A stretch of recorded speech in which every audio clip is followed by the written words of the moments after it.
Motivational speaker जय वसावड़ा के सांप्रत राजनीति और मीडिया विषय पर व्याख्यान का आयोजन आज वडोदरा मीडिया क्लब की ओर से करवाया गया था। वडोदरा मीडिया क्लब की ओर से आज बड़े ही अहम विषय पर व्याख्यान का आयोजन करवाया गया था, जिसमें जाने माने कॉलमिस्ट और मोटिवेशनल स्पीकर जय वसावड़ा की ओर से सांप्रत राजनीति और मीडिया विषय पर अपने विचार मन से उजागर किए गए थे।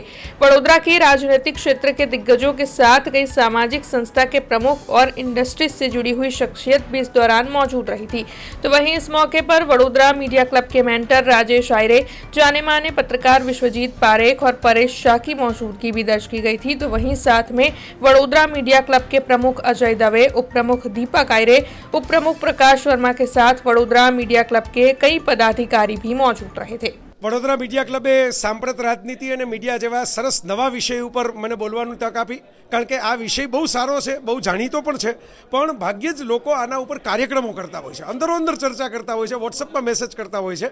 પણ વડોદરા મીડિયા ક્લબને અભિનંદન આપવા પડે કે એણે એક સમૂહ જાહેર આમંત્રણ આપીને સમગ્ર નગર માટે એક જાહેર કાર્યક્રમનું આયોજન કર્યું।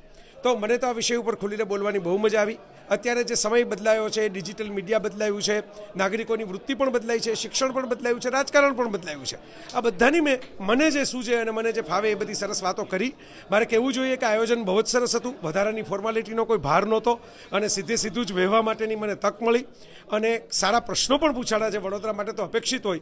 અને મેં જે એમાં સમાપનમાં કહ્યું એ પ્રશ્ન આખા કાર્યક્રમમાં એ મારે આજે આ મીડિયાના માધ્યમથી બધાને કહેવું છે કે સયાજીરાવ ગાયકવાડી સ્ટેટ એ જો આપણને મળી જાય તો પછી બીજું કાંઈ ઘટે નહીં, કારણ કે એ જે એમાં રાજનીતિ પણ ઉત્તમ હતી, એમાં શિક્ષણ પણ ઉત્તમ હતું, એમાં માધ્યમો કહેવાય કે મીડિયા કહેવાય કે કોમ્યુનિકેશન કહેવાય તો એ પણ ઉત્તમ હતું, એમાં કળાપ્રીતિ કે રસિકતા કહેવાય એ પણ ઉત્તમ હતી, એમાં ભારતીય સંસ્કૃતિનો વારસો પણ હતો અને વિદેશની આધુનિકતા પણ હતી।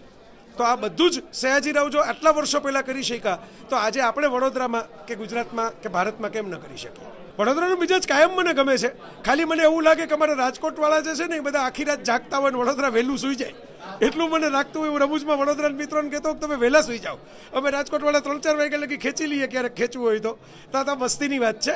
પણ વડોદરામાં સરસ કલ્ચરલી અવેર કહી શકાય એવા મિત્રો છે, સાહિત્યની સંગીતની વાતો સાંભળવા આવે અને ભેગા થઈને સરસ રીતે માણે એ પ્રકારનું ઓડિયન્સ છે એવું કાયમ મને લાગ્યું છે। વડોદરા મીડિયા ક્લબમાં સરસ મિત્રો છે, મારા તો 2-3 અંગત પરિચિત મિત્રો છે અને એમણે મેં જોયું કે ભાઈ આ એવી ક્લબ નથી કે જે ખાલી મીડિયા એટલે કે પોતાના જ માણસો પૂરતી કનેક્ટ રહે, પણ એણે જનતા સાથે પણ કનેક્ટ જાળવી રાખ્યો છે। કારણ કે અત્યારે કાર્યક્રમમાં મેં જોયું અલગ અલગ પક્ષોના નેતાઓ હાજર હતા, જે શહેરના પ્રબુદ્ધ કહી શકાય એવા નાગરિકો હાજર હતા।